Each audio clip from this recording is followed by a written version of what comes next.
আজকের লেকচারে আমি আলোচনা করব পরিমাণগত রসায়নের গুরুত্বপূর্ণ একটি টপিক নিয়ে এবং এই টপিকটির নাম হচ্ছে নির্দেশক। তো নির্দেশক বোঝার আগে আমরা বাস্তবে নির্দেশকের একটি এক্সাম্পল বুঝব।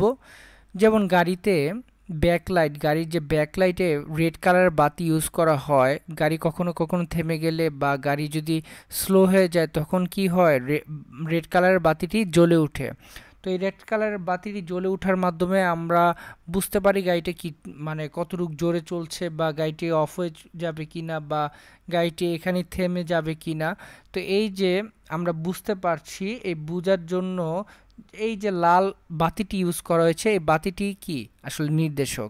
তাহলে কেমিস্ট্রি ভাষায় যদি আমরা বলি, নির্দেশক হলো এমনই একটি রাসায়নিক পদার্থ অবশ্যই যে পদার্থ নিজের বর্ণ পরিবর্তন করবে, নিজের বর্ণ পরিবর্তনের মাধ্যমে তুল্যতা বিন্দু বা সমাপ্তি বিন্দু নির্দেশ করে, তাকে নির্দেশক বলে।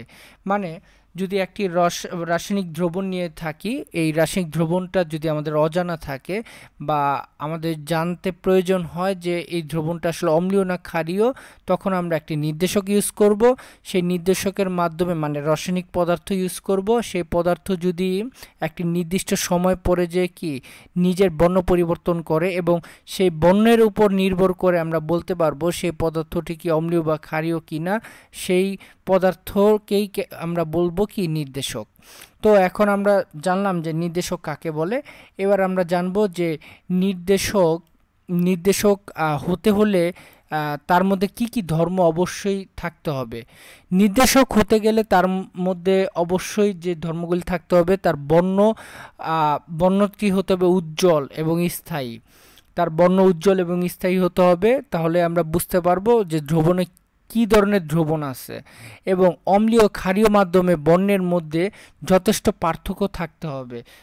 ধরি যে অম্লীয় মাধ্যমে বর্ণটি হলো কি গোলাপি কালার, ক্ষারীয় মাধ্যমে বা ক্ষারকীয় মাধ্যমে হলো কি হলুদ কালার, এমন হতে হবে। এমন হওয়া যাবে না যে অম্লীয় মাধ্যমেও হলুদ, ক্ষারকীয় মাধ্যমেও হলুদ, তাহলে তো আমরা বুঝতেই পারবো না যে আমাদের দ্রবণ কোনটি আছে। তো অবশ্যই কি অম্লীয় ক্ষারকীয় মাধ্যমে এদের বর্ণের অবশ্যই পার্থক্য, মানে বিপরীত বর্ণের হলে সবচেয়ে ভালো হয়। নির্দেশকের বর্ণ হঠাৎ পরিবর্তিত হতে হবে। নির্দেশকের বর্ণ হঠাৎ পরিবর্তিত হতে হবে কিসের মধ্যে, দ্রবণের মধ্যে। যে দ্রবণটির মধ্যে দেওয়ার পরে যেন হঠাৎ পরিবর্তন আসে, তাহলে আমরা বুঝতে পারবো যে দ্রবণটি আসলে কী ধরনের দ্রবণ। এবং যে বিক্রিয়ার ক্ষেত্রে নির্দেশক ব্যবহার করা হবে তার টাইট্রেশন বা সমাপ্তি বিন্দু নির্দেশকের বর্ণ পরিবর্তিত হতে হবে। এক কথায় আমরা ডেফিনেশনে দেখেছি যে কি, যে বিক্রিয়ায় আমরা নির্দেশক ইউজ করে থাকবো, বিক্রিয়াটি কি ধরনের সেটা জানার জন্য সেক্ষেত্রে অবশ্যই নির্দেশকের বর্ণ পরিবর্তন হতে হবে। নির্দেশকের বর্ণ যদি পরিবর্তন না হয় তাহলে তো আমরা বুঝতেই পারবো না এখানে কি ধরনের পদার্থ রয়েছে। তো এই জন্যই অবশ্যই কি নির্দেশকের বর্ণ টাইট্রেশনের যে একবার লাস্ট টাইমে এসে কি বর্ণটা পরিবর্তিত হতে হবে। আচ্ছা, এবার আমরা জানবো নির্দেশক, বিভিন্ন নির্দেশক এবং তাদের পিএস। আমরা যদি দেখতে পাই যে এখানে যেগুলো পরীক্ষায় অনেক বেশি এসে থাকে সেই সকল নির্দেশকের নামগুলো আমি এখানে উল্লেখ করেছি। তো নির্দেশক হচ্ছে, প্রথমে লিখেছি আমি কি phenolphthalein, methyl red, phenol red এবং ব্রোমো থায়ামল ব্লু। তো এখানে আমরা যদি দেখি ফেনফথেলিনের পিএইচটা কত, 8.3 থেকে 10, মানে কি এটা কি ক্ষারীয়, এক ধরনের ক্ষারীয় নির্দেশক আর কি। মানে এটা যখন আমরা ক্ষারের মধ্যে ইউজ করব সবচেয়ে ভালো হয়, সবল ক্ষারের ক্ষেত্রে এটা ইউজ করব এবং দুর্বল অম্লের ক্ষেত্রে ইউজ করতে পারি আমরা, তখন এটা পরিবর্তন হবে, এর কালার পরিবর্তন হবে। মিথাইল রেডের যদি আমরা কালার দেখি, মিথাইল রেডের কালার কিন্তু 4.2 থেকে 6.3, তার মানে পিএস এর রেঞ্জটা আছে কি অম্লীয় মাধ্যমে আছে, তাহলে এটা তীব্র অম্লর জন্য ইউজ করা যেতে পারে।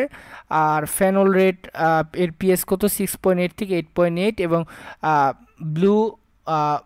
ব্রোমো থাইমল ব্লু এর পিএস হলো 6 থেকে 7.6। তো এই কয়েকটি নির্দেশকের নামই পরীক্ষায় ঘুরে ফিরে আসে।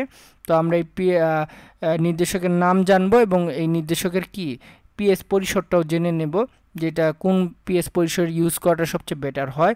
তো আজকের লেকচার এই পর্যন্তই। আমরা আশা করি যে কি সবাই বুঝতে পারবে এই লেকচারের ফলে। তো আল্লাহ হাফেজ, আগামী লেকচার নতুন কিছু নিয়ে আসবো।